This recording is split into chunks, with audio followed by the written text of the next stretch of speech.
सत्याना बंगला से खबर शामिल करते हैं। सत्याना बंगला प्रेस क्लब 2019 के इंतखाबात।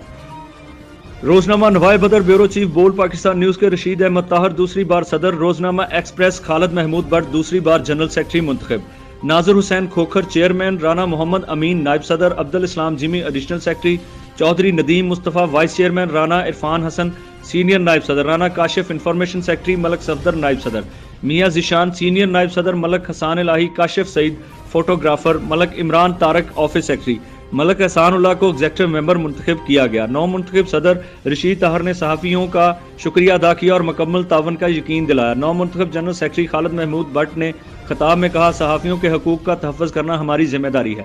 इलाके की तरक्की के लिए अवाम की आवाज़ को आला काम तक पहुँचाएंगे। और सहाफ़ियों ने तमाम मुंतखब ओहदेदारान को मुबारकबाद दी और गले मिले।